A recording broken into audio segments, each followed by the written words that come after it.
something to think about with an election coming up.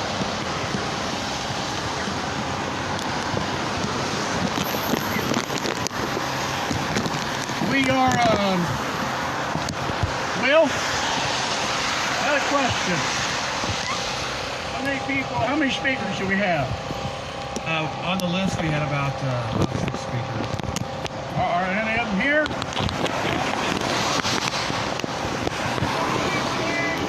Yeah. I'm going to turn it over to... Oh, okay.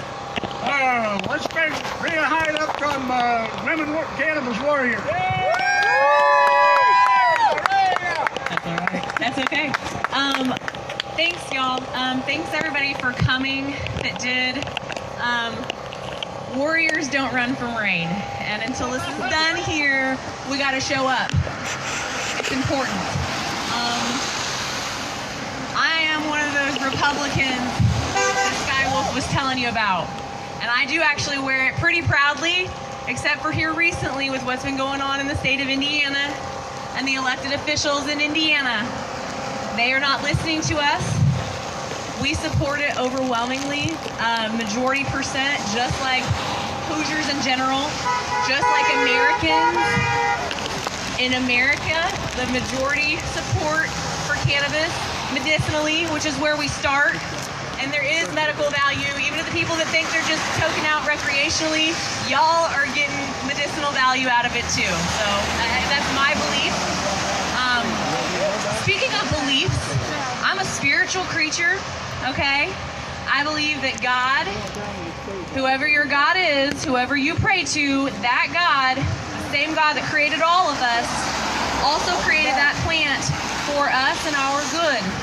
And if you follow at least the Bible, there is several scriptures referencing it.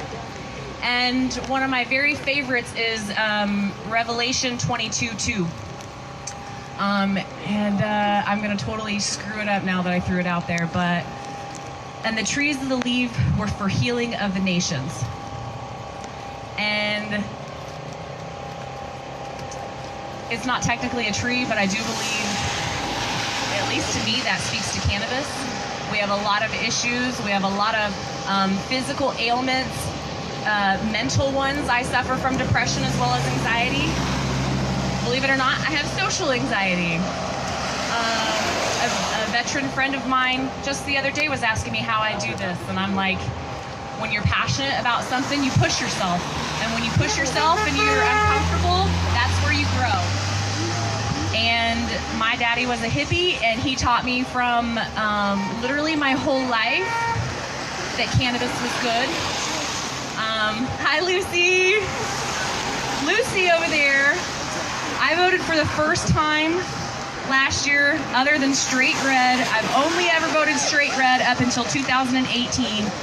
And my brother's been telling me forever, you're going to have to vote Democrat.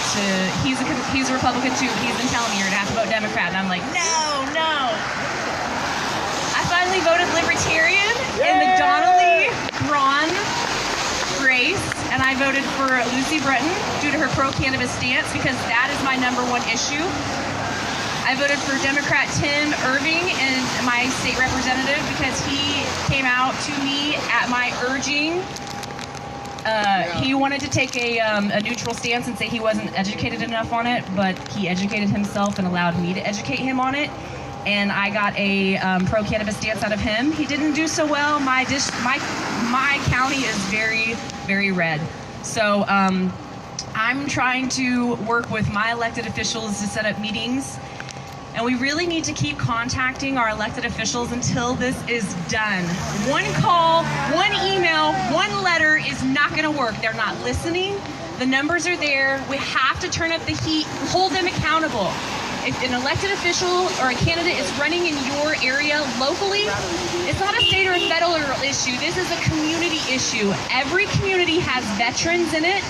Every community has sick and ailing elderly people in it. Every community has pharmaceuticals in it. And every community has alcohol in it.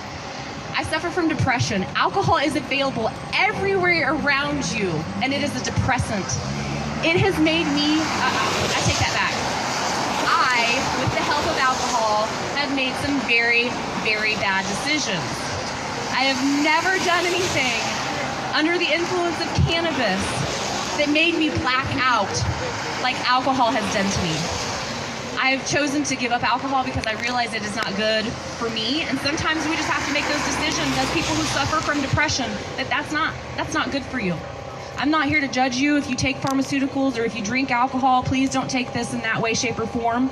Some people don't have the ability, like my friend Rebecca, who is a Women Cannabis Warrior founder. She has TM, and she does not have the luxury to turn away from pharmaceutical medications the way that I do. I also treat chronic pain from scoliosis with cannabis. Very rarely will you see me take something over the counter, because even those over-the-counter medications are not good for you either.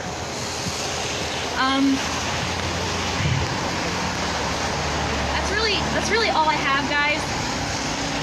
Just make sure that you get your friends registered to vote. Let's vote pro-cannabis. If you thought you weren't ever going to vote possibly for another party, be open to it. Let's get this done and then go back to voting however the hell you want, okay? Thanks, guys. Hey, thanks, Raina Height from the Women Cannabis Warriors. A big hand. They've done a tremendous job in a very short period of time. So thanks very much. We hope you come back after your demonstration downtown. Wow. Thank everybody for coming out on such a wonderful, beautiful, sunny afternoon to support cannabis. We appreciate your efforts. We've got a lot of speakers here. A lot of people are very excited about this issue, and they want to try and move this issue forward. All right. Next speaker we have here, we're very pleased. We have Rob Kendall from WIBC. Please give him a big, warm and Norml welcome. All right. Thanks, Rob. How's everybody doing out there today? Let's make it really loud so this guy right here can hear us. We're out here doing the work. Looks like he's got a lot of nice cars over there. He's well protected, well taken care of. Governor Holcomb doesn't want you to be well protected and taken care of. We have an opioid epidemic in this state. This is your government in action. We spend tens of millions of dollars every single year of your money to fight an opioid epidemic, and the answer is right in front of us. It would cost us absolutely nothing. But Governor Holcomb and Speaker Brian Bosma are beholden to special interest. They put their donor buddies ahead of you, and they do it year in and year out. Look at the donation records. Bought and sold, both of them by Big Pharma. Medical marijuana is something that every Hoosier should have access to. There is no reason whatsoever that Hoosiers who are ailing, our brave veterans who have fought and served our country, should not have access to this. Governor Holcomb spent an entire legislative session talking about how we got to be like our neighbors. We got to get off the list. Yet when it came to medical marijuana, all of our neighbors, he didn't care about that list. He didn't care about you. He didn't care about you. Every single day I hear from people. That's my job. I talk to people, Hoosiers, who want this, who need this. They're good people. They're good, productive parts of society. 73% of Hoosiers want medical marijuana. 73%. Trust me, politicians look at stuff like that. If they weren't bought and sold by special interests, they would be all over that. So you got a decision coming up in 2020. You got a decision. And you're making your voices heard right here today. Are you going to stand up for what's right? Do you have the guts to walk away from traditional tribalism and party voting? Or are you going to stand up for people who believe in you? It is your choice. It is your vote. And if this is any indication, the passion and the energy here today, it's going to be a really exciting 2020 in Indiana. Thank you for being here. Medical marijuana is something we have to have in Indiana, so please keep up the fight and keep up the good work. Thank you.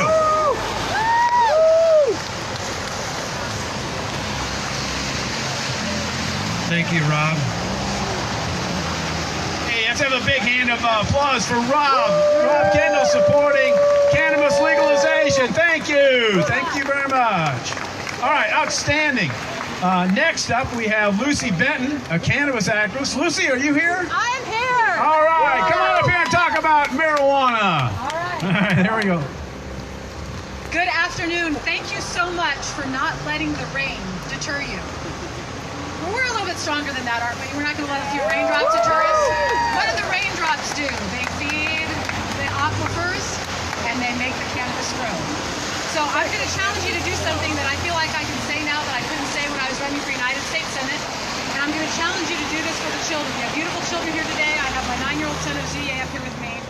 And I'm going to challenge you to engage in acts of civil disobedience. And that civil disobedience means seed bombs. I'm a gardener. I've got on my, get government out of my garden, right here in my lapel. Now, I don't smoke or drink, so I don't have access to this. I'm sure some of you will. If you have seeds, then make seed bombs and throw them everywhere. There we go. I would personally recommend, if I had access to seeds, which I don't, then what I would be doing is I would be throwing them onto our elected officials' property and letting them know how it feels when RICO and other civil racketeering statutes come into play. So let's make sure that we have our issue very, very focused. This is not a party issue. This is a people's rights issue. The reason I'm wearing black and the reason that I'm wearing black and white today is because this is a black and white issue. You either own your body or you don't. So if you own you, I want to hear it. Yeah. I own me. That means that I have the right to decide what medicine is appropriate for me, and so do you. That means that I have the right to call out Governor Holcomb and other people who are bought off and paid off by Eli Lilly and GlaxoSmithKline and all those companies that think that their patent rights, they took something God made, they twisted them all, feel patented it, now they can prevent you from having it. The plant has been winning this war. We are winning this war. And so the plant needs a little bit of help. So when you see some extra seeds, and I'm a gardener, so I would say, hey, throw some echinacea seeds, those are pretty good for you. Any other good seeds you've got, throw them out there. We are in a war, and they've got their bombs, we've got ours. So I'm going to urge you to just engage in some acts of civil disobedience, to you be you. You do you. They can't put us all in jail. And until it hits home for them, until they have somebody who has cancer, until they have somebody who can't eat, until they have somebody who's in pain, doesn't make any difference to them. Show them who wins. Thank you. A big round of applause for Lacey. Thank you very much for coming out and supporting cannabis. Look at this. We're getting more and more people all the time. Everybody get out in front of the streets and hold your signs up and let all the public and the traffic see that, all righty? All right, next up we have Dan Cannon, who's a cannabis activist. Let's have a big round of applause for Dan. Yeah. Dan, tell us about cannabis and how you feel. All right. How's everybody doing? For those of you that don't know, I'm a civil rights lawyer from down in New Albany, the deep south of the state, where you may note that cannabis is also illegal. And the way I came to this issue, I've been involved in civil rights litigation and civil rights advocacy in one capacity or another in a lot of different causes for a long time, for a couple of decades now. And I had not paid that much attention to the cannabis issue until about 5 years ago. And you guys, after we won marriage equality in 2015, I had a woman come to, I was involved in that case, and I had a woman come to me and say, look, I know you dabble in constitutional issues a little bit, and I think I've got a constitutional issue because I'm a native Kentuckian, and I've lived here my whole life, and then I had to leave, and I moved to Colorado because I had to get medication. My particular kind of medication is cannabis. It's the only thing that works for me. It's the only thing that keeps me sane, basically, right? It's a medicine that she desperately needed. And, I hadn't really thought that much about the issue before that. It's one of those things that if you don't think about it, if it's not something that you have to experience every day yourself, if it's not something that your family members are going through, you don't really think about it, right? Even if you're involved in all these other causes and all these other different issues. So I get to talking to her. She had to move back from, she lived in Colorado, and then she lived in California, and was prescribed by multiple different medical professionals. She was prescribed cannabis because it worked for her. And then she had to move back to Kentucky to take care of her sick mom, her sick and dying mom. And so what happens? My client has one medicine and one medicine only that works for her. After having tried everything, after having run the gamut with doctors overprescribing her all kinds of different things, opioids, all kinds of terrible stuff that's bad for your body, that we know is bad for your body, but it's perfectly legal somehow. And she's a patient in Colorado, and she's a patient in California, and she's a patient in 32 other states, and she comes back to her home state where she grew up, and what is she? A criminal in her home state. How many of you are patients in 34 states in the District of Columbia, but a criminal in your home state? Because of the medicine you choose. Because of the medicine that works for you.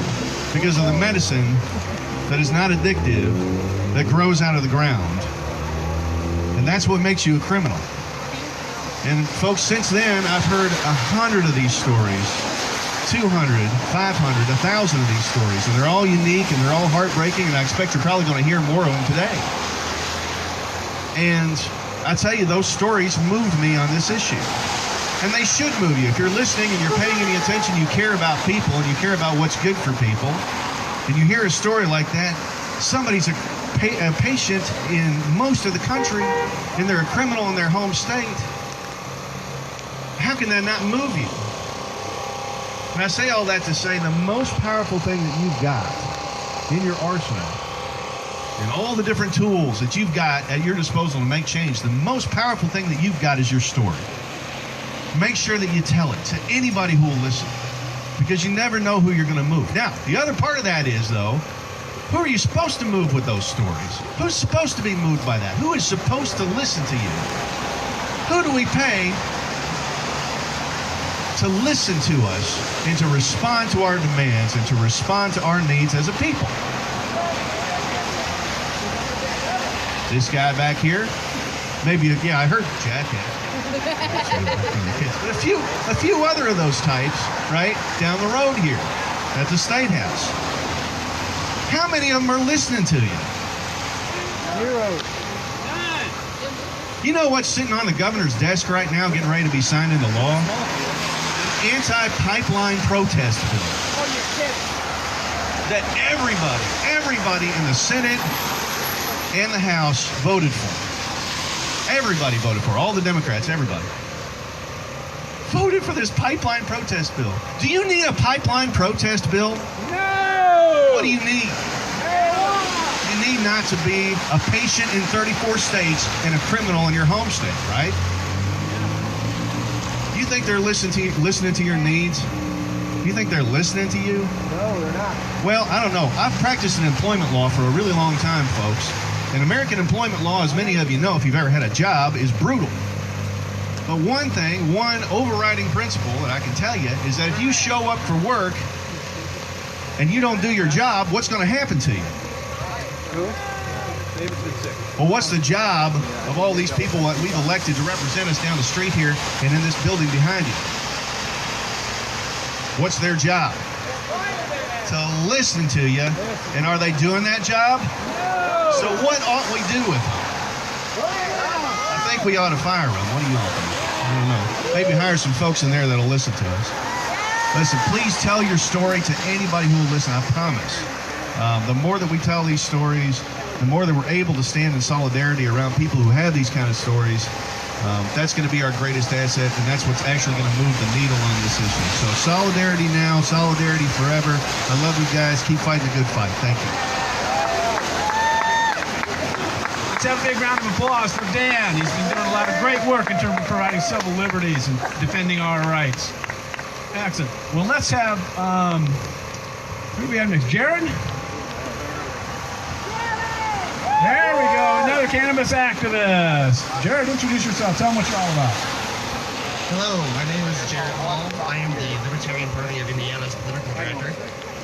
I want to say thank you all for coming out here. This is very important what we're doing. I'm not great at talking in front of people, so I have to actually speech on paper. Okay, I want to tell you a little bit about what the Libertarian platform states. It says that individuals own their bodies and have rights over them that other individuals, groups, and governments may not violate. Individuals have the freedom and responsibility to decide what they knowingly and voluntarily consume and what risks they accept to their own health, finances, safety, or life. In other words, government should not control what people ingest, either recreationally or as a medicine. With 70% of Hoosiers supporting the legalization of medicinal cannabis, this is apparent that it's no longer a Republican or Democrat matter. While the Libertarian Party has always supported the decriminalization of cannabis in all of its forms since its inception in 1971, this is no longer a libertarian matter. This is a matter of what is plainly the right thing to do. It's about compassion and letting people have access to the medications that can both alleviate their pains and anxieties and can also potentially save their life. This is about changing hearts and minds with our stories. Stories are powerful. If you need any proof of this, just look around you today. Some of us were brought together by a story of a small child. We rallied together because of a child who was denied the treatment they needed because of a weak-minded and fearful government, because of a weak-minded and fearful Governor Holcomb. Stories are powerful. This is about my friend Caroline, who suffers from a seizure disorder that severely impacts her ability to work and help her provide for her 3 young children.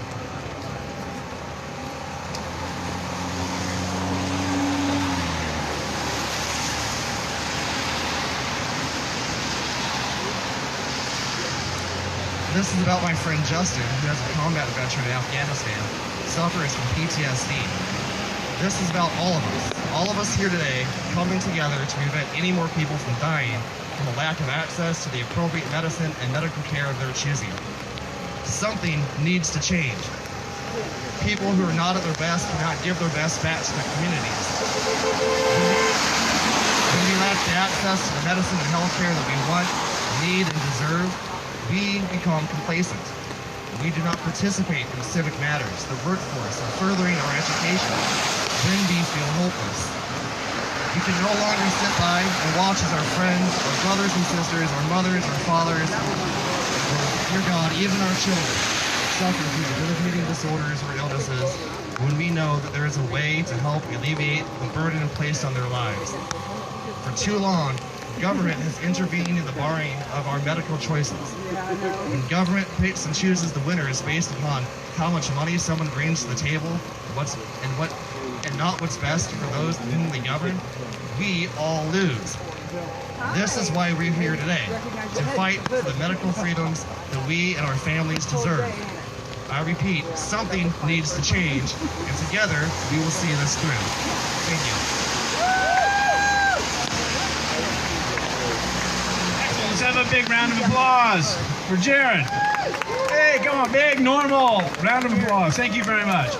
We got so many people out here, working hard for this issue.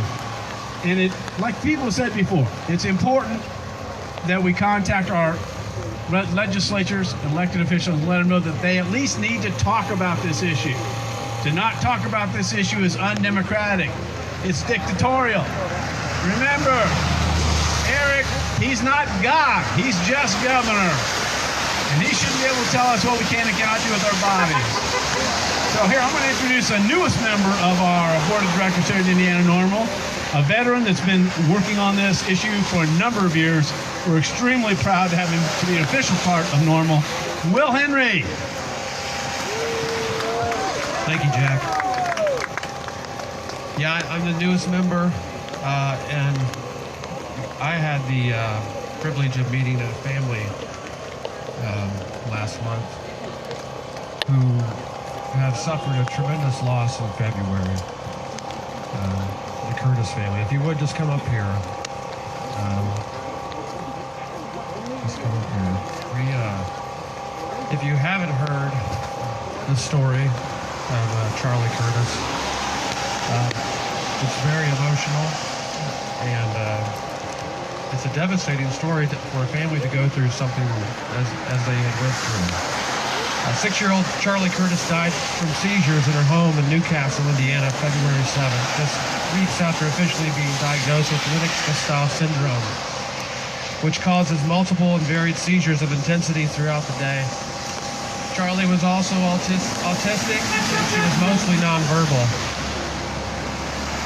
Charly's parents, David and Heidi, said they believe it's now their mission to share their experience and the struggles in treating their daughter here in Indiana and give a voice in her memory to help other Hoosiers suffering or families suffering, because we know that they're out there. Heidi discovered Charly lifeless that morning. She and her family rushed her to the hospital, but there was nothing that they could do to save her life.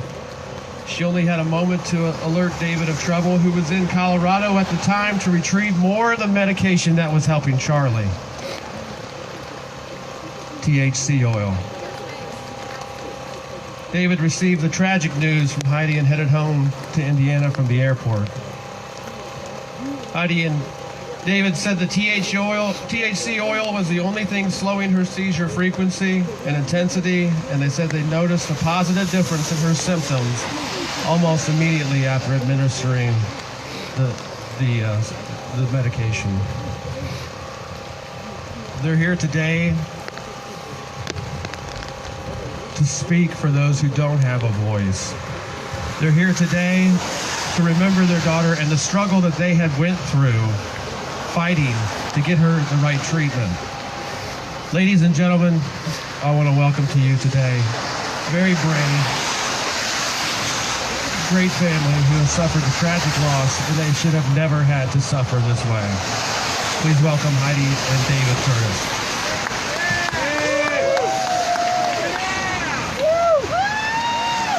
Hello. Thank you all for coming out on this very cold, very rainy day. Probably Charly up there saying, hey, what the hell are you people doing? But she never cared if it was raining or snowing or sunny. If it was outside, it was outside. Her favorite place in the world to be. Charly was our youngest. She was one of those kids that when she would smile, you couldn't help but smile back. Her laugh was contagious, almost to the point where sometimes she had this evil little laugh where you thought, oh dear God, what is she going to do next? That child was so full of life. You know, we were told early on that Charly may never walk, she may never talk, she may never many things. But Charly did everything to prove people wrong. She walked, she talked a little, enough to get her point across. She loved to play. You know, she kept our house very busy, constantly. Always a routine. And now that she's gone, our routine is gone. I don't know that we will ever totally recover from losing her. But knowing that there are so many other children in this state, just like her, that fight epilepsy the way that she did, that fight severe autism the way that she did. We have to do something for those kids. My daughter's gone, but there's many others that can be saved. If you would have asked me last year if I would have ever considered giving one of my children THC, I would have told you hell no. Because I was stuck in the stigma that it wasn't good, that it was a drug. And who in their right mind would give a drug to a 6-year-old? My husband wanted to start her on THC long before we did. But for me, it took a lot longer. It took things getting bad before I was willing to try something that I knew could either land me in jail or land me with no kids in my house. I was terrified of losing my children. So when we began giving it to her, we gave her such a small amount because we didn't want anybody to know. We didn't want anybody to be able to tell that she was on something different. And I was wrong. We should have gave her more. We should have gave her a higher dose. You know, if we had, maybe she'd still be here. But if she was still here, would I be standing here today? Probably not. I'd probably be at home, still keeping our secret. Because before things happened with Charly, I had no idea how many people in this state would actually support what we were doing. You know, I was terrified. I felt like I was being a criminal. I was giving my child something that no parent should have to get to that point. But we had no other options, and it worked better than any medication we had ever gave her. She was on a couple medications for her mood stabilization and a lot of her autism, you know, just the way that she was. And the THC did more than slow the seizures. It helped her brain slow down enough that she was able to function more like a normal child. She was able to process thoughts at a pace that she could handle. So when we would give her that, she was a totally different child. For the first time ever, she would go to her bedroom, she would sit on the floor, and she would flip through the pages of a book and just chatter like she was reading the story to herself. She had never done that. Never. You know, she would sit and play with her babies like they were actual babies. You know, try to give them pasties, try to give them bottles. Things that a normal toddler should be doing. But Charly had never done it before that. Before that, she just wanted to hold it by its neck and jump on the trampoline. That was her only purpose. Baby dolls were just, you know, a bouncing friend. Anything that she could get to make noise was her favorite. But giving her that, she was a different child. The last few weeks of Charly's life were the best weeks ever. She was just all around happier. She was loving. She was, there was just so much that was just different. Things that we fought so hard to teach her or to get her to do, she just started doing them. You know, if things would have been different for us, I would still be giving it to her today, and I could only imagine how far it would have brought her. So we're here today because of kids like her, adults like her, you know, veterans that need it.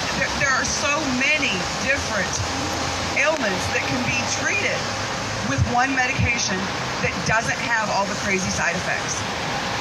You know, I myself had a back surgery in January, a 12-level fusion. I am still on pain medication a couple months later. I tried to go without it and I can't. You know, so, but you know what? If I had THC, guess what? I could use it, and I bet I wouldn't need these damn pain pills. You know, I wouldn't have the withdrawal symptoms when I don't take it. It's a natural thing that grows from the goddamn earth. Why in the hell is a plant illegal? But no, instead they want to pump us full of pills that have 1,000 side effects, you know, that shut down our body parts over time. You know, the seizure medications that Charly was on, how many years could she have really taken that before it put damage on her internal organs? She was going to have to live her entire life on medication. And she started on meds at 2 years old. 2. She would have got to maybe 30 before her kidneys were shutting down. Is that fair? No, it's not fair. People should not have to live that way. You know, I tried my damnedest to contact Governor Holcomb. Does he have anything to say in regards to it? Absolutely not. Just that he will stand firm that he is completely against legalizing marijuana in the state of Indiana for any reason. But yet, he wants to preach about how he's got this war on drugs. Okay. Has he ever considered the fact that, we'll use spice for an example. Spice is a synthetic form of marijuana, basically. But it's still full of chemicals that have been added to it so that people can get high from it. I have a family member who uses spice instead of marijuana because it doesn't come up in a drug test. But I will tell you, I have seen him when he has smoked that crap, and it is 10 times worse. It makes him stupid, it affects his brain, it affects his memory, it is tearing him to pieces. But if marijuana was legal, he could smoke that instead, and I bet he would function a lot better. So, you know, your war on drugs, okay. This one could actually replace a lot of those other ones that people are doing that are doing them a hell of a lot worse. You know, maybe we can get the meth heads to stop smoking meth, instead smoke pot.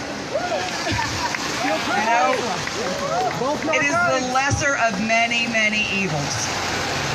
You know, and if you do it right, you can function like a normal person. Nobody's saying that you got to sit at home and smoke a pound of weed every day and walk around, you know, completely blitzed out of your gourd. That's not what we're asking for. We're asking for the ability to have options for our own care. Options that should be there. And if you're against it, fine. Choose not to do it. But the rest of us should have the choice. My daughter Patience is standing here with me today, and she wants to try to say a few words. She was basically Charly's best friend. Out of all of the siblings that Sissy had, she definitely connected with Patience more than she did anybody else. She was like a second mom to that little one. She was my right hand, and without her, I probably would have ended up in a loony bin. But here's Patience. Well, I kind of just decided last minute as we were sitting here to talk, so if I don't know what I'm going to say, don't judge. Before we started giving Charly THC, I had no idea that it could be used for medical, and I was always taught, no, it's bad. Don't even think about it. Then we started giving it to her after she had her first grandma seizure, which I didn't know her before because my friend Erin, which it's different whenever it's somebody that you are connected with. She had that one and I didn't know, I just kind of froze, and then we started giving THC to her and I realized how much it could actually help. And it's not fair that people aren't allowed to use that because she was better. She didn't throw her fits as bad as normal. Her seizures slowed down a ton. And her grandmas, if she had them, they were little ones and they weren't as bad. But it's not fair that people aren't allowed to get the help they need. And if they can't get the help they need, then what's the point? People need to get the help they need, and if they can't, then they're, I don't know, they can't. But, yeah. But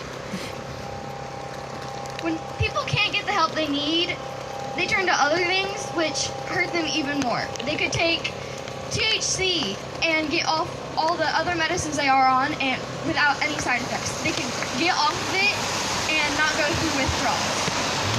Whereas, like my mom said, she could get off her pain medicine and she goes through withdrawals and she needs to get back on it. I take an anxiety medicine and I forget to take it sometimes and I get this really bad feeling where like my heart skips a beat, but that could help everything. And then get off of it, no withdrawals or anything. But now that people can't get the help they need, it's just not fair. And it's not okay. We need to get the people the help they need.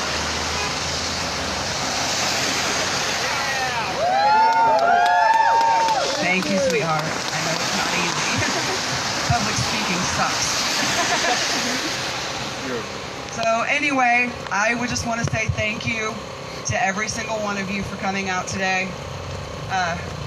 I see a lot of faces that I recognize, a lot of faces that I remember from Facebook when they ordered Charly t-shirts.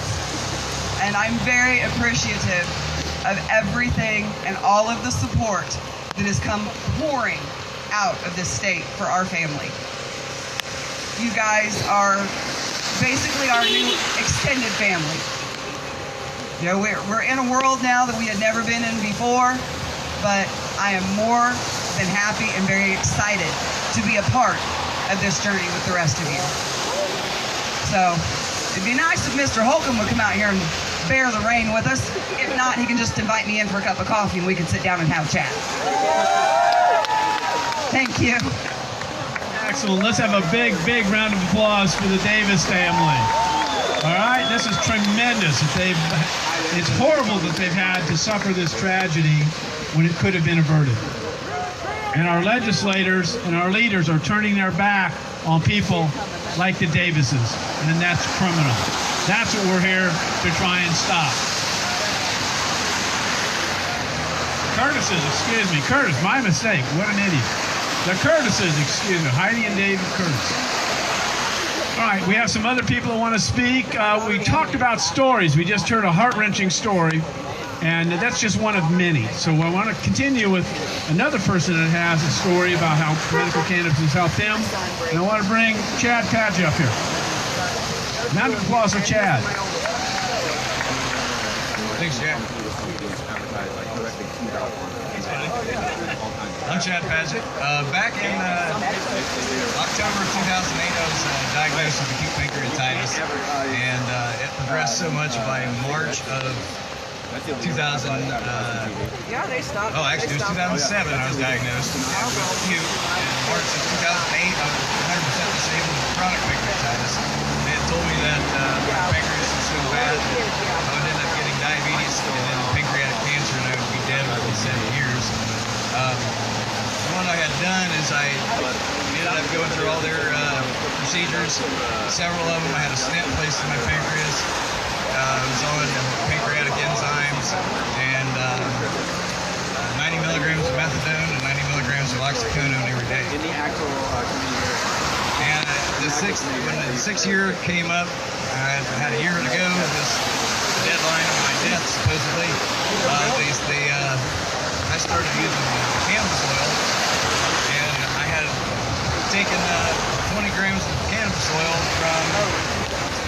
for a 3-week period and came off all 90 milligrams of methadone, all 90 milligrams of oxycodone, and I've been narcotics free since May 1st of 2014.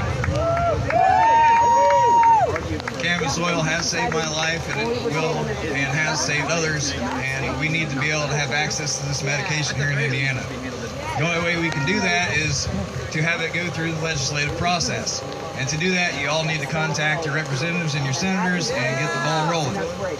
I, for one, am 100% positive that the plant saved my life, and we should not be considered criminals for using it. So, I mean to you, get registered to vote the right people in, and let's get this done. Thank you for coming out today, guys. Big round of applause for Chad Padgett. Thank you, Chad, for sharing your story. We have Michelle. Is Michelle around?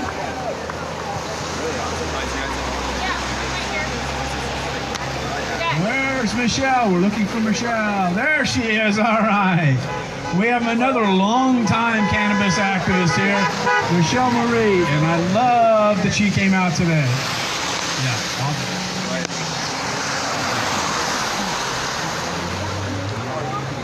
Thank you so much to everybody for coming out today and gritting your teeth and bearing the weather. As Jack said, I'm a longtime cannabis advocate. In 2015, my advocacy turned to activism. So I started working pretty heavily in the cannabis activism world. That ultimately led to me hearing the Justice for Jalen story. I think we're all pretty familiar with the jurors and what they went through. And that story broke my heart, as it should break everyone's heart. My son is about the same age as Jalen. So I reached out to Lila, not because I needed CBD or anybody in my family needed it, but because I had the resources to help.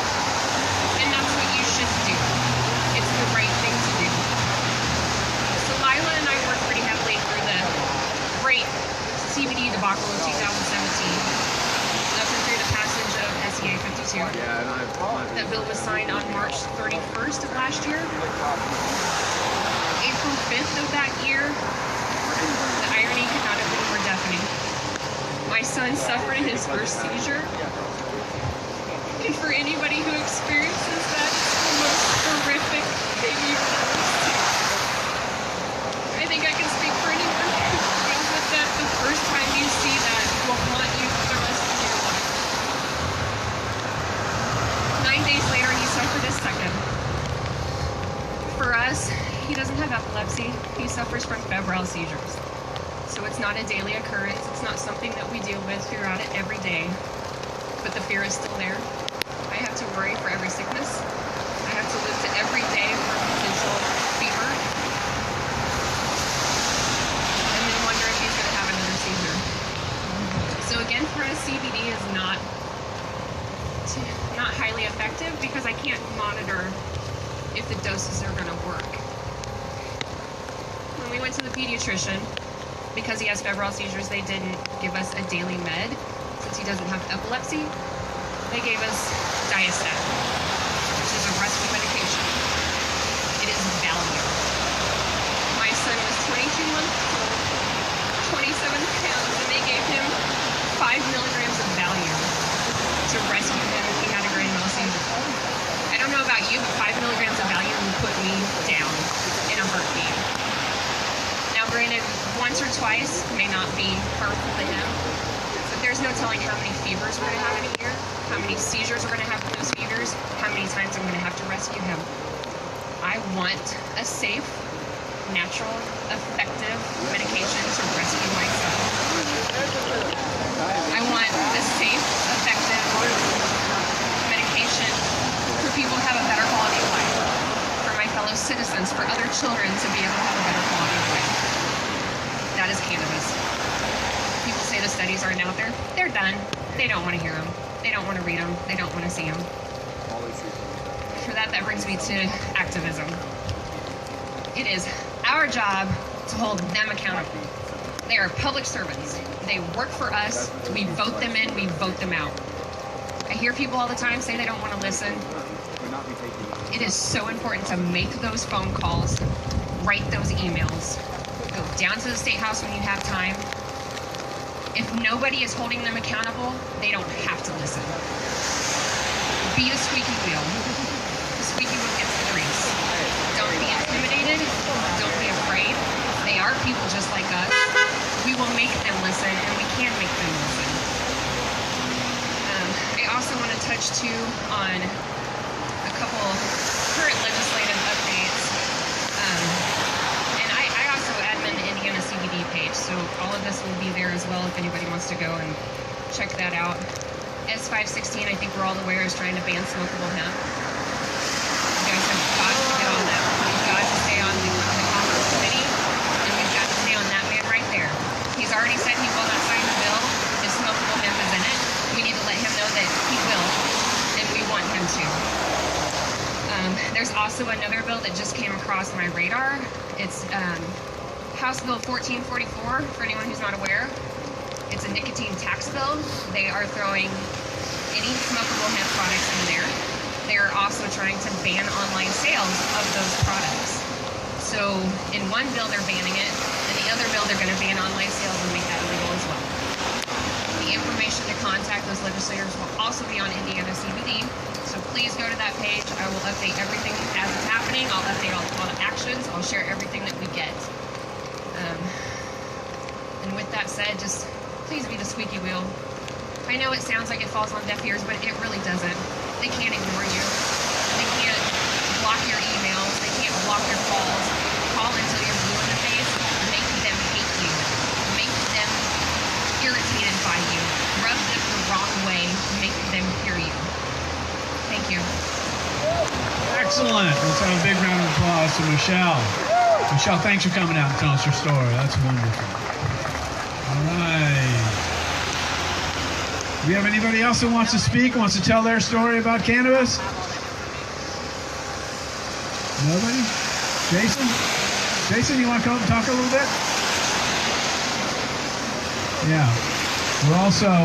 We at Norml are extremely proud and thankful for all of the wonderful board members that we have and how they work together. Many of them are veterans, including Will and Jason Straw. So I want to have Jason tell a little bit about his story. All right, Jason, there you go. Well, I'm Jason Straw, and oh, this is pretty loud. It breaks my heart. I took care of a patient, and they had seizures, and that got me to researching about marijuana, cannabis, and I take CBD myself, and I have migraines. I went out to Colorado, and I took marijuana, and I was able to get off all my FDA medications. So I know it works.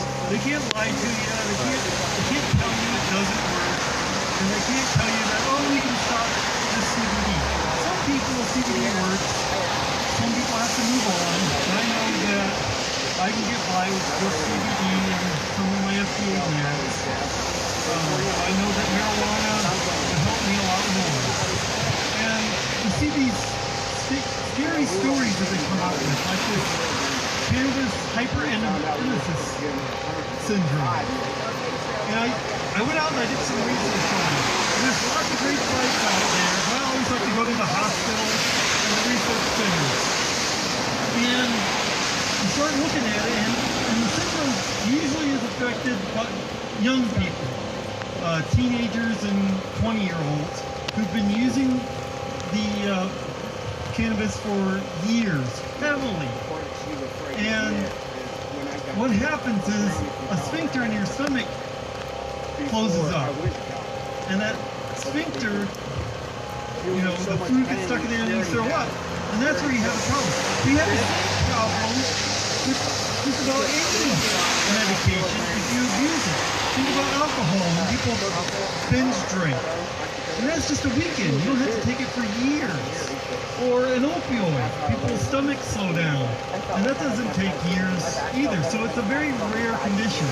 So when they have these stories that come out, they're just trying to scare you. Everything has a side effect.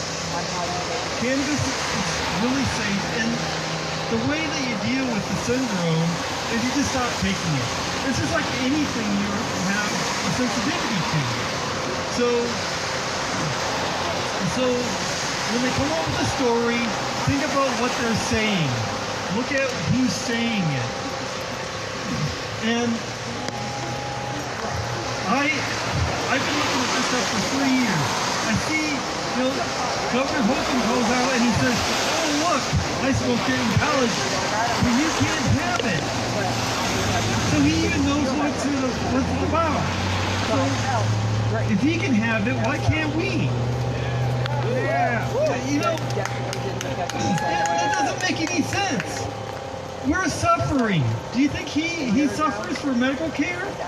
What does he do for medical care? If he wants something and it's not in the state, do you think he stays here? I bet you he goes out of the state. What did Jim Lucas do? He went to Colorado and he tried it. He goes, wow, this is great. Right? Isn't Jim Lucas great? I love Jim Lucas. He at least looked into it. And Karen Talion.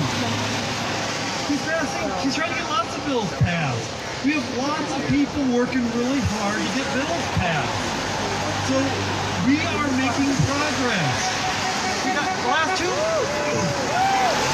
Yeah! So don't keep working, keep pushing. I mean, look at all the people out in this rain. I mean, it's a cold day.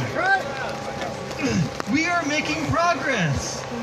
We're making headway. This year wasn't like, oh, we passed a bill. But the last 2 years, they said it never would happen. What do? We got CBD passed. We got hemp passed. We're making progress. They said it would never happen. It did. Under Holcomb. He says no. We say yes. And he smoked it. Well, we're going to be able to do it too. Michigan did it. Illinois looks like they're going to do it. Ohio's working on their medical. Kentucky's just about ready to do it. The wind's going to blow all around us. What is that? Alabama. Oh my God, they're so red. And Georgia, right? Yeah, Georgia. Mexico. And the European Union. They just passed a resolution. And the World Health Organization wants to decriminalize it. And France. Oh my God, Holcomb's over in France so much. And they're looking at passing it. So almost all of Europe. Everywhere Holcomb likes, well, he's not going to be able to get away from it anymore. I think I'm good. It looks like everyone's freezing out here. I think we need to go get warmed up. Excellent. Big round of applause for Jason Straw. Excellent. Excellent.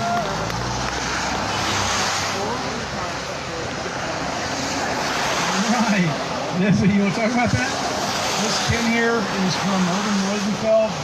This one is from January 1994. The federal government has digging these tins out since 1977. To this day, they are still sending cannabis to people. 300 cannabis, 100 millimeter ones, not even the little short ones. This can is full. And these people get it every month, and they don't pay anything for it. Our tax dollars do. So if the federal government says there's no medical value to it, then why are they sending it medically and have been since 77? Well, thank you. I've never seen one. I've heard that story, but I've never seen that. So that's great. Well, anybody else want to share their story? We're about ready to wrap it up. Hold on, we got one more. There we go. What is your name, sir? My name's Tim, and I'm an activist and a 40-year user of cannabis, and I'm here to talk about the disdain that people have for the pot smoke.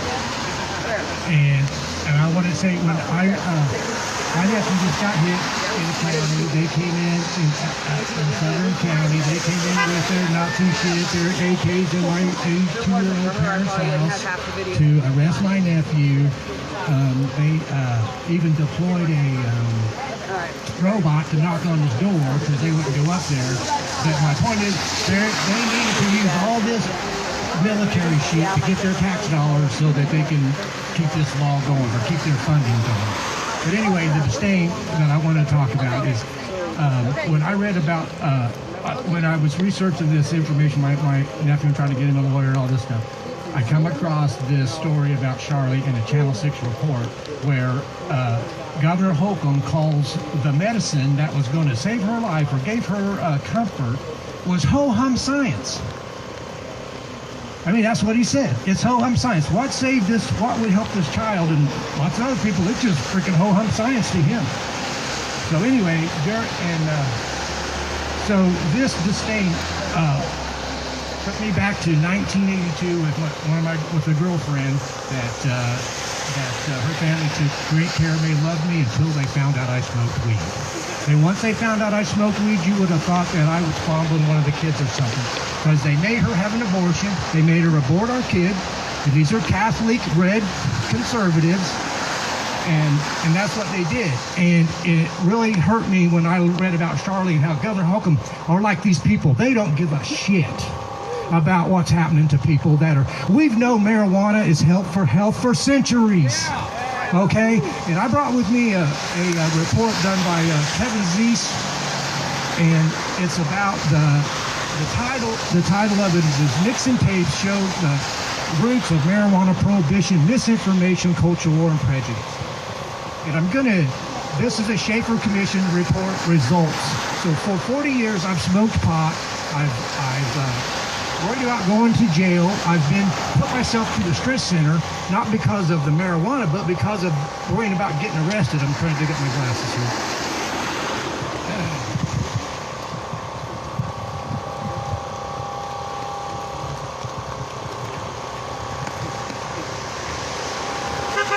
Okay, this is the Schaefer Commission report that they did in 1973 that Dick Nixon threw in the trash. Dick Nixon threw in the trash. The findings of the National Commission on Marijuana and Drug Abuse. I'm really nervous. It has no significant physical, biochemical, or mental abnormalities, or that can be attributed to solely the use of smoking marijuana. no valid stereotype of a marijuana user or non-user can be drawn. Young people who choose to experiment with marijuana are fundamentally the same people socially, psychologically of those who use alcohol and tobacco. No verification is found of causal relationship between marijuana and subsequent heroin use. Most users, young and old, demonstrate an average of or above average degree of social functioning, academic achievement, and job performance.